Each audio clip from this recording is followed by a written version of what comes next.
Good morning. Do you guys remember what we've been talking about?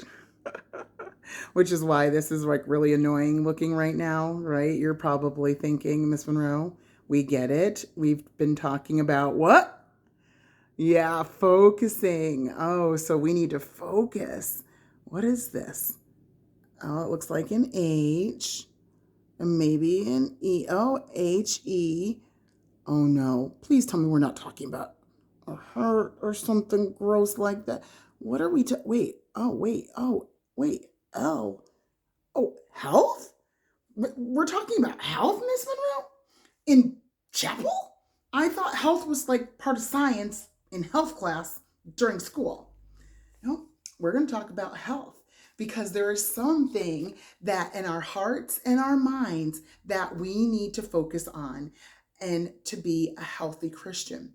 So we need to focus our health on something. But before we get to what we're going to focus our health on, what we're going to focus on, I want to focus and remember what we've talked about. Remember 3 weeks ago, we talked about focusing on Jesus Christ and what he did. He died on the cross for us, but what did we really focus on? The fact that he rose from the dead and is in heaven and he's alive. And because he's alive, we can be alive. We don't have to die and not be existing anymore. We can have eternal life in heaven. So we focused on the death, but most importantly, the resurrection of Jesus Christ. Then 2 weeks ago, because remember last week you were focusing on something else. Do you remember what you were focusing on last week? You were focusing on getting those bubbles filled in for your testing, right? So last week we didn't have chapel, but 2 weeks ago we focused on something else. Do you remember what that was? Yes, it was your mouth. Remember? We focused on our mouths and we focused on what comes out of our mouths. We were supposed to do what? Think before we. Okay. This is your brain here. Think before we speak. Don't make fun of me. Leave me alone. Be kind. Remember, we said be kind. Just because I pointed here to say think before we speak, that's just leave me alone. Think before we speak.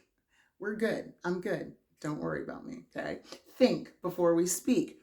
But what things did we have to remember to think about? Is it true? Yes. Is it true? Is it helpful? Remember, it's helpful. Is it inspiring? Some of you remembered. I'm so proud of you. Is it my favorite? Is it necessary? Remember, that's my favorite one. Is that really necessary? Okay. Is it necessary? And then, is it kind? Good. If it's not true, helpful, inspiring, necessary, or kind, then what were we going to do? Shush. We weren't going to talk. We weren't going to say those things because we don't want to be somebody who's just talking without thinking, but with it. Wow. Hold on. We don't want to be somebody who's just speaking without thinking and hurting somebody or causing untruths to happen. So we need to be careful with our mouths. We need to focus on that. Well, today, focusing on our health and our head and our heart, really what we're going to focus on is this word, truth. And this is something that Miss Monroe has been struggling with lately. And I think that's why God has me doing this chapel lesson. It's really hard to do the chapel lesson when God's like, this is for you. Because it's for me more than it even probably is for you. Because it's easy in life to forget to focus on the truth. Sometimes we see things or we hear things and Satan uses those things to tell us things that really aren't true and makes things look way better than they really are. So here's my example. First of all, I know that when I show this, Mrs. Nichols in second grade is probably gagging because she's like, doesn't like these at all. Now I have to give her a break, because before last year, I didn't like these either. Not a squash person. This is a butternut squash. Was not a fan. But Nicholas Zemlock in fourth grade, hi Nicholas. Nicholas's mom gave me one last year out of, out of her own garden. And she was so excited to give it to me. And she said, "You're going to love it. You just got to cut it down the middle and then take and sprinkle on one half and sprinkle on the other half all this goodness, and then put it in the oven and cook it for this amount of time, and then take it out and just enjoy." So I was like, okay, sounds good. Thanks. It doesn't sound good, but thanks. But I'm not going to waste somebody's gift that they gave me. So I went home and I cut that butternut squash and I sprinkled it with the stuff like she told me, and I put it in the oven for that amount of time, and I took it out, and then I got my fork and I went to,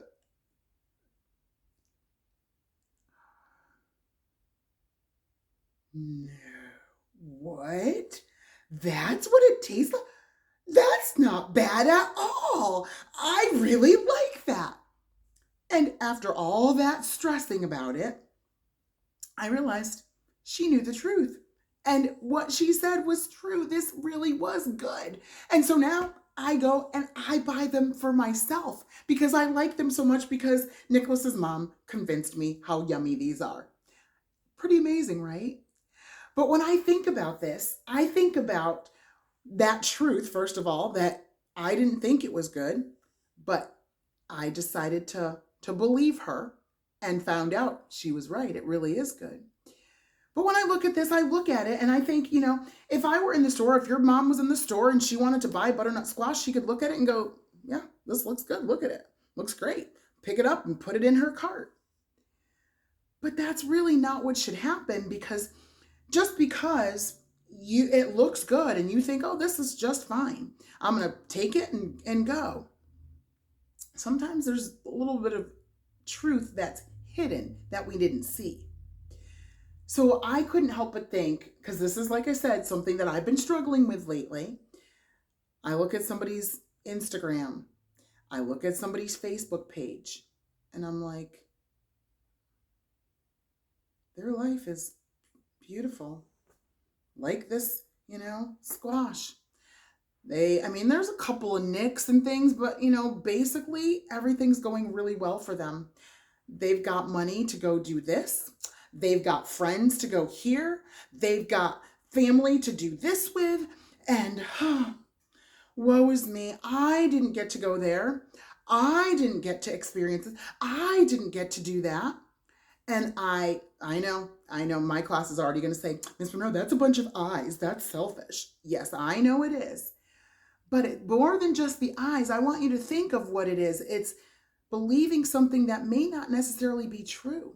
Because we look at people's Instagram posts or Facebook posts, or we hear our friends in the classroom, I get all A's.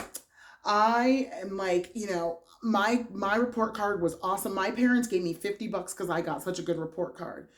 And then you go, my report card wasn't that good. Why do they get all the good stuff? Why did God make them so smart and only give them didn't give me that kind of brain? Oh, he just told me about the new toy that he got. How come he gets a new toy? And my parents said, I can't get a new toy because it's too expensive right now. How come she got to go on vacation and I didn't? How come he gets to go overseas and I've never even been on a plane before? How come she got that new toy, and how come she's got those great clothes, and how come he got that new I get nothing. And we believe the lie that everything that everybody else has and experiences is great, but our own lives are just awful. And God is mad at us and doesn't treat us the same, or our teachers don't treat us the same. They like this one better than they like me, or my parents like this sibling better than they like me. And we think that everything that people are saying is so true. But we don't always know what other people are going through. Because some people may be posting these great pictures and things may be going really well, but we don't always see everything. Now really are gagging. And I had to realize that because I've done selfies. And then after the selfie's done, all right, I had to go do blah, blah, blah, blah, blah. Oh, yeah. So I made myself look really happy for that picture, and then I posted online so everybody sees how happy I am, but maybe I'm really sad inside. Or maybe there's other things going on that are bothering me, but I don't want anybody to know. And so we look and we think everybody's life is like this, but we don't always see all parts of it. And we start to believe the lies that Satan tells us. Satan tells us that their lives are better, that they have more, that they get more attention, and that they're the favorite, and that people like them better than they like us, and they have better toys than I have, and she has better clothes than I do, and he gets to go on more vacations than I do, and he's been here and there and everywhere, and I've only been here, and how come it's not fair? And we forget to focus on the truth, because our truth is we've done some pretty awesome things, and we do have things, and we do experience things, but we forget about them when we start to see other people, and we hear their stories, or we experience things from them. We see their pictures or whatever, and we forget the things that we have. We forget to focus on the truth. Our minds get so skewed. And just like I had to believe Nicholas's mother that what she was telling me about that squash, about that food, that it really was good, I would never have looked at it and thought that in a million years. But sometimes that's what we need to do. And we need to believe what Jesus has told us. Because Jesus has told us that he gives freely. He helps freely. He loves freely. He doesn't have favorites. Sometimes I'll think he likes that person better. He likes his child better, this child better than me, because this didn't happen for me. This hasn't done, I haven't gotten this experience, or this went wrong for me, and they're doing everything that's perfect and happy and well. No. Those are lies of Satan, and we need to stop believing those lies. I've even had some students this year and previous years that come up to me and they're like, I'm just worried because I just really have this bad feeling that this and this and this is wrong. My parents are in a car and they're out there in the world while I'm in this bubble of my Christian school, and they could be dead. Who knows? Oh, wait a minute. Why are you letting Satan filter lies in your mind? Because he knows if he can filter those lies into your head, then he can get you to not be focused on your schoolwork and not doing the things that you need to do because you're worried about things that might not even be true. I worried that no way am I going to ever like that kind of food. But the reality and the truth was, once I tried it, I liked it. The reality is, many times when we're worried about something, or we're afraid of something, or we're thinking that we're not good enough, that's not true.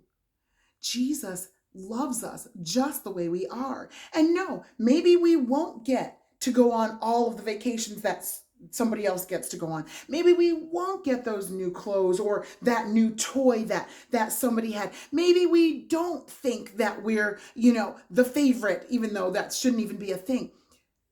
But we have to stop believing the lies that we are so much worse off, and that God doesn't love us as much, and my parents don't love me, or my teacher doesn't like me as much, or these things.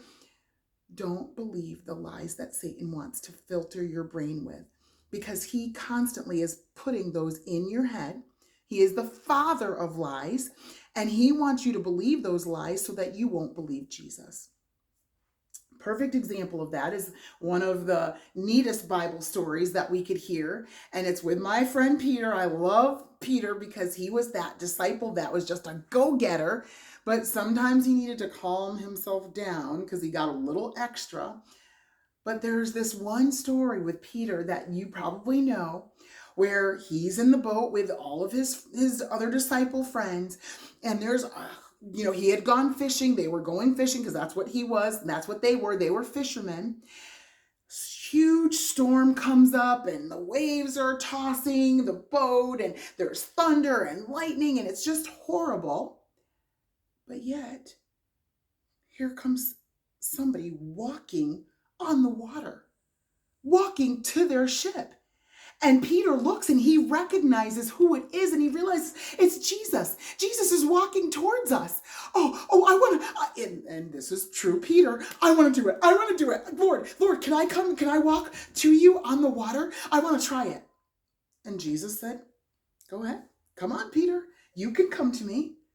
And Peter's like, hot diggity dog. I'm going to do it. And Peter steps out of the boat, gets his feet on the water, and starts walking to Jesus. But he forgets to focus on the truth. The truth was right in front of him, Jesus Christ, who said, I'll take care of you. I'll protect you. I've got you. Focus on me. Trust me. Believe me, my truth. I will take care of you. And Peter took his eyes off of Jesus and started seeing the waves and the thunder and hearing it and the lightning. And all of a sudden, he forgot the truth that was standing right in front of him. He took his focus off and started focusing on everything else. And once he did that, he had to, Lord, please save me. He started sinking down into the water. He was doing it. He was walking on the water. Jesus was waiting for him. He could have easily made it to him, but he took his focus off the truth. Satan started going, Peter, you can't walk on water. People don't walk on water. Do you see the storm? Don't you see the waves? Don't you hear the thunder? Don't you see the lightning? Do you realize that you are doing something so dangerous? You're going to drown, Peter. And Peter's like, oh yeah, what was I doing? What was I thinking? Why am I doing this? And instead of focusing on Jesus and the truth, because Jesus said, oh no, Peter, the truth is, I've got you. The truth is, you're mine. The truth is, you're good. Instead of focusing on Jesus, Peter lost his focus, focused on the lies that were all around him. And because of that, he started to sink. Boys and girls, that happens to us. It's happened to me. It happens to me. It is happening. Whatever. Okay. Get out my business. But it happens all the time. We believe the lies of Satan. He wants to pick away at your mind and at your heart so that even though you belong to Jesus because you've accepted Jesus as your Savior, you know you're his, you know he belongs to you, Satan thinks, I can at least make them miserable. They might, still believe in God. They still might be a Christian, but I can make them not really walk the Christian life well because they're going to believe the lies that I tell them. Don't buy into the lies, third grade. Focus on the truth. The truth is that you can do the hard things. I can't do this math problem because I'm just not as smart as. I'm not good. My teacher's going to be mad at me because I'm not good at. My parents are going to be upset because I didn't do as well as my brother or my sister. Oh, no. Those are lies of Satan. Don't start presuming, because that's the other thing. When we believe those lies, then we think, oh no, something's wrong at home. I can just feel it. No, trust Jesus. The truth is, he's protecting you and your family at this moment. He's got you all protected. I can just tell that something's going to go wrong today. No, don't buy into those lies. Believe who Jesus said he is. Believe the truth of his words. But how can we know the truth of his words? If we don't read his word. So believe the truth of who Jesus said he is and trust him and focus on the truth, not on the lies. The lies are all around us. Satan is constantly picking, but we don't have to buy into it. Focus on the truth of who Jesus is and who you are through Jesus Christ. And I hope that helps you because I'm telling you, Jesus was like talking to me while he's talking to you, to share with you that we need to focus on the truth and not on the lies, because we're not less than, we're not worse than, we're not worse off. And this never happens to, we don't ever know sometimes what people are actually going through. And so when we forget to to focus on the truth, we're being actually selfish and thinking only of ourselves. So think outwardly and think upwardly and think truth, not lies. Shut Satan out. Don't let him feed you those lies, and believe in the truth of who you are in Jesus Christ, because you are everything in Jesus Christ. All right, have a wonderful rest of your day. And by the way, to our shadows that are shadowing today, hi, I hope that you have a wonderful day. This is a wonderful school, and we hope that we'll even get a chance to see you next year. All right, you guys have a wonderful rest of your week. Bye, guys.